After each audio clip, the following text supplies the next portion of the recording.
Hello everybody and welcome to our presentation on bone cancer. This PowerPoint presentation was created by Hunter Mott, Mariana Soho Rodriguez, Elizabeth Arnold, and Becky Kingsley. Throughout this presentation, we will cover an introduction, key terms, causes, physiology, epidemiological stats, risk factors, prevention, diagnostic methods, treatments, future recommendations, and a conclusion. Let's begin by looking at the key terms, background rationale, and historical significance of bone cancer. The following slides will outline some general information about the structure of bones and also information regarding cancer occurring within the bones. Bone cancer, which may also be referred to as primary bone cancer, begins in the cells of the bone or the cartilage. A malignant tumor is a group of cancer cells that can grow into and destroy nearby tissue. Bone cancer is very rare in adults over the age of 40 and typically most common in children, adolescents, and young adults. The most common type of bone cancer includes osteosarcoma, chondrosarcoma, and chordoma. Chondrosarcoma is the most common type of primary bone cancer found in adults over the age of 50. It begins in the cartilage and is most often found in the humerus and femur, but may also be found in the ribs, pelvic bone, and scapula. It is typically a slow-growing cancer. Osteosarcoma is the second most common type of bone cancer found in adults, but the most common type in children. It can start in any bone of the body, but most frequently occurs in the ends of the bones of the knee, tibia, leg, and upper arm. Chordoma is a slow-growing cancer found in the base of the skull, the sacrum, and other spinal vertebrae. Other rare bone cancers are listed on the screen, as well as many more. There are three main types of cells that build up bones: the osteoblasts, which build up new bone, the osteoclasts, that dissolve and remove old bone, and the osteocytes, that carry nutrients from the blood to the bone and remove waste products. There are four main types of bones: flat bones, which are longer than they are wide and usually have a shaft with heads at both ends. Flat bones are typically made up of compact bone, for example, the thigh and arm bones. Short bones are often small, cube-shaped bones, containing mostly spongy bone. Some examples include the wrist and the ankle bones. Flat bones are thin, flat, and often curved. They are composed of two thin layers of compact bone with spongy bone between them. Examples of flat bone include the ribs or the breastbone. Finally, irregular bones have complex shapes and cannot be classified into the above categories, including the pelvic bone and vertebrae of the spine. Now we are going to discuss the pathophysiology of bone cancer and how the stages are determined. So there are three main types of bone cancer I will be discussing. The first one will be osteosarcoma. This is the most common type of bone cancer affecting individuals, and 75% is diagnosed in children and adolescents. More males are affected than females, and this typically happens when a bone cell's DNA changes and changes the cell's instructions on what to do. So the cells start making bone when it's not needed, resulting in a mass of poorly formed bone. The bone cells have osteoid matrix formation by the tumor cells, which is what makes the bone a lot more mineralized and hardened. These tumors are involved in the lower parts of the legs as well as axial skeleton. Now moving on to chondrosarcoma. There is no known cause for this type of cancer, however there may be a genetic component to the contribution. Sometimes it is a consequence of radiation therapy for other cancers. This cancer is common among older adults and appears in adults without any evidence of premalignancy. A type of the sarcoma is extraskeletal myxoid chondrosarcoma, which is found to originate from the unification of the CHN1 HR4A3 receptor as well as the Ewing sarcoma gene, which is also known as the EWSR1 gene. Chondrosarcoma can be predisposed by certain genetic conditions such as hereditary multiple exostones, which occurs in children. This occurs when there is a mutation of tumor suppressor genes, EXT1 and EXT2. These genes help promote the normal formation of cartilage, but with mutations, there is a lack of differentiation of chondrocytes and can facilitate the development of chondrosarcoma. And the typical location where this cancer occurs in the body is in the pelvis and scapula. However, this can also appear in different parts of the body as well. The third type of most common bone cancer is Ewing sarcoma. This is a very rare type of cancer and is more common in children and teenagers, but can occur at any age. There is no specific known cause for this cancer, however it may occur due to a mutation known as reciprocal translocation, which affects the EWSR1 gene. This cancer typically occurs in leg bone and pelvis, but can also occur in any other bone of the body. Signs and symptoms of bone cancer include bone pain, swelling near affected area, frequent fractures due to the fact that the bone is weakened, fatigue, and unintended weight loss. So it is important to monitor these symptoms and contact a healthcare provider to rule out bone cancer or intervene as early as possible if individuals do indeed have bone cancer. Cancer staging takes the following into consideration: size of the tumor, how fast it is growing, number of bones affected, and if it has spread to other parts of the body. All of these factors are used to determine the prognosis of the individual with cancer. The higher the number of the stage, the more it has spread. Stages 1 to 3 are usually localized cancer, as the cancer is present in only one part of the body. Whereas stage 4 is called metastasized, which is when cancer has spread from one area to another area of the body, and this is the most serious kind of cancer. So in bone cancer, each stage goes as follows. Stage 1A is 8 centimeters or smaller, low grade. Stage 1B, the tumor is larger than 8 centimeters and is in different parts of the bone, but is also low grade. Stage 2A, the tumor is 8 centimeters or smaller, but is high grade. Stage 2B, the tumor is larger than 8 centimeters and is high grade. Stage 3, the tumor is in different parts of the bone and are high grade. And then stage 4, cancer has spread to other parts of the body like the brain, lungs, and other bones, and can be low grade or high grade. Now, when I say low grade, the cancer cells look a lot like normal cells, they grow slowly, and are less likely to spread. And when I say high grade, cancer cells look significantly different than normal cells, grow fast, and spread more easily. We will now look at the epidemiology of bone cancer, including the public health significance, some statistics, and risk factors. A risk factor is anything that affects the chance of getting a disease, such as cancer. Most people with bone cancers do not have any apparent risk factors. People who are exposed to high doses of radiation are at an increased risk of bone cancer. It usually occurs 5 to 20 years after exposure. High-dose radiation therapy given at a young age may also increase the risk of bone cancer later in life, in which the area that was treated is at the greatest risk. Individuals who have had total body irradiation before a stem cell transplant have the highest risk of developing bone cancer. Ionizing radiation from atomic bombs can also cause very high risk for bone cancer, especially for those who were children when exposed. Individuals with bone disease, such as alkylating spondylitis and bone tuberculosis that were treated with intravenous radium, also have a very high risk. Radium was also an occupational risk factor for those who used radium paint on the dials of watches and faces of clocks. Workers who use their lips to bring the paintbrush to a point have a great risk of developing bone cancer. Exposure to plutonium by people who live near or work at plutonium production plants and around nuclear weapons factories have a very high risk. Some bone disorders such as Paget disease, fibrosis dysplasia, osteogenesis imperfecta, chondroma, and osteochondroma have varying risks of developing bone cancer due to abnormal bone tissue, brittle bones, and benign bone tumors. A very small number of bone cancers appear to be hereditary and are caused by mutations in certain genes. Retinoblastoma is a rare eye cancer in children caused by an abnormal copy of the RB1 gene. Those with this mutation have an increased risk of developing bone cancer or soft tissue sarcomas. Other genetic conditions that may be a risk factor for bone cancer include Li-Fraumeni syndrome, Wermer syndrome, Rothman-Thompson syndrome, Bloom syndrome, hereditary multiple exotosis, and more. Some people may believe that fluoride in water or multiple bone injuries may be a risk factor, but there is no science to prove these theories. It can take several years to collect and confirm cancer data, so the number of new cancer cases and deaths from recent years may not be available for some time. The following statistics are from 2016. Incidence represents the amount of new cases diagnosed at a given time. In this case, in Canada in 2016, the mortality rates represent those who have succumbed to the disease in this given time. Contrasting these statistics with American estimates for 2021, about 3,160 new cases will be diagnosed, and 2,060 deaths are projected to occur within America. The incidence of primary bone cancer accounts for only 0.2% of all cancer diagnoses worldwide. Within this category, chondrosarcoma makes up the majority of primary bone cancer types diagnosed at 40%.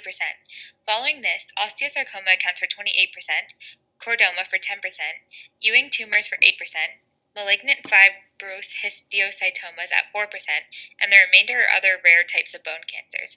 In children and teenagers under 20, the most common type of cancer is osteosarcoma, accounting for 56% of all cancers diagnosed. General survival statistics must be interpreted carefully as they are conducted at a population level, so they are not valid results to predict a particular individual's chance of survival. The net survival rate represents the probability of surviving cancer in the absence of other causes of death. This provides an estimate of the percentage of people that will survive their cancer. The 5-year net survival rate for all types of bone cancer is 62%. This survival rate varies with each type of bone cancer. Some types will respond well to treatment, and the earlier the cancer is diagnosed, the better the outcome. Hello, my name is Hunter, and I will be talking about the certain diagnostic methods used for diagnosing bone cancer. We will be talking about the delayed diagnostic factors, diagnostic imaging tests, and biopsies. So the delayed diagnosis of bone cancer is important because it can lead to untimely treatment, which may worsen outcomes. Nonspecific symptoms that patients present with are challenging because bone cancer may present itself as musculoskeletal injuries, which may heighten physician skepticism in ordering further tests. Also, patients can undergo symptom-free periods that are intermittent in nature, leading to physicians and the patient to be misled that the condition has somehow resolved itself and prevents concern being provoked. In one study, patients with bone cancer that have had palpable masses are more likely to experience faster diagnostic testing since this symptom is pretty specific. Therefore, these patients are likely to seek treatment early. However, all individual signs and symptoms will be different. If there is persistent bone pain and soft tissue swelling, then the physician should necessitate further diagnostic imaging such as an X-ray. So X-rays are the preferred imaging test, and they are the first one to be used by the physician to rule out other medical conditions, such as the musculoskeletal conditions we talked about on the last slide, including fractures. So the X-ray is applied on the affected limb that is suspected of containing the tumor. And if the X-ray comes back with potential signs of bone cancer, including bone and soft tissue destruction, further tests may be necessitated, such as an MRI or CT scan. Also, since 20% of individuals with bone cancer will show evidence of metastasis to the lungs, it may be important to administer a chest X-ray to the patient to seek additional treatment. Magnetic resonance imaging, otherwise known as MRIs, are another diagnostic imaging test that uses magnets to produce detailed images of body structures. MRIs are useful for staging and the overall involvement of other surrounding structures, including the muscle, soft tissue, and neurovascular structures, which may be important to know before limb salvaging surgery, which we will discuss later on in our treatment options to prevent further complications. Bone scans are a type of nuclear medicine scan that employ radionuclides to release radiation into the body. In areas where radionuclides are increasingly absorbed, these areas are known as hot spots, and they can suggest that cancer is present. However, it's important to note that arthritis and infection can display hot spots as well. Bone scans can show if the cancer has spread or metastasized to other bones, and it can also find smaller areas of metastases than normal X-rays can. However, they do not provide detailed images like MRIs do, so they are used in conjunction with other diagnostic imaging techniques such as an MRI or X-ray. So PET scans are just like a bone scan, except that they use glucose to determine which body cells are cancerous rather than radiation, and we can depict which body cells are cancerous based on how much glucose they take up. So these special cameras are then used to look for cancer cells throughout the body. Since cancer cells have a high rate of metabolic processes, they will take up more glucose than normal cells, so this will indicate malignancy. PET scans are useful since they can determine where the cancer is throughout the body, since the glucose is administered everywhere throughout the body, and it can sometimes determine if the tumor is indeed malignant or benign, so they are usually combined with CT scans. CT scans use X-rays and computer technology to create 3D images that are cross-sectional. These are usually used for bone cancer if MRI imaging cannot confirm if the area in a bone is a tumor. So this diagnostic imaging technique can dictate how far the tumor is in the bone and if it has indeed spread further inside of the bone's tissues or lymph nodes. Also, the CT scans may be useful to guide surgeons in biopsies, so it can help assist the surgeons in guiding the needle precisely into the tumor to obtain an adequate sample for confirming bone cancer. So biopsies can confirm the diagnosis of bone cancer in a patient and indicate what stage the tumor is in. Core needle biopsies are predominantly used for diagnosing bone tumors and use a needle to remove tissue safely from the main part of the tumor. These biopsies are safe, accurate, and less time-consuming, so this could allow the patient to avoid damage to other structures and also prevent contamination to other normal tissues. Surgical biopsies, on the other hand, they're also known as open biopsies. So as the name suggests, surgery is used to remove tissue from a mass. Therefore, it has a higher chance of contaminating the normal tissue around the tumor, as well as damaging the other normal tissue. Also, since the patient is undergoing a surgical procedure, it is much more time consuming for the surgeons as well as the patient, as they would have to prepare in advance for the surgery, including preparing the operating room. Despite the negatives, however, this approach is useful for obtaining an adequate sample size of the tumor, which is then used for further sampling. So now we will be talking about the prevention levels of bone cancer, as well as the multiple treatment options required for these cancers. So there are currently no proven ways to prevent the various types of bone cancer. However, we can use general cancer prevention measures to hopefully decrease our risk of bone cancer. So starting with primary prevention, we can decrease our risk of cancer by maintaining a healthy diet and nutrition, so emphasizing fruits, vegetables, whole grain products, and making sure that the diet is low in fat and high in fiber. Next, we have physical activity, so making sure that we have increased muscle strength and maintenance of proper bone density. Lastly, since radiation is deemed as a major risk factor for bone cancer, as depicted earlier, it is important to avoid exposure to decrease our risk of acquiring this condition.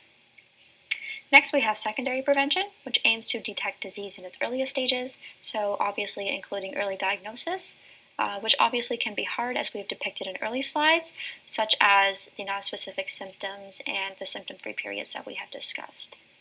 And also appropriately consulting a doctor for other screening measures that could be done, although these screening measures are limited. And lastly, we have tertiary prevention, which occurs when someone is maintaining their bone cancer diagnosis. In this level, we are preventing the condition from getting worse using surgery, chemotherapy, and radiation treatment measures, and also obtaining follow-up care by a physician to avoid relapse for the patient and to also optimize outcomes and improve quality of life.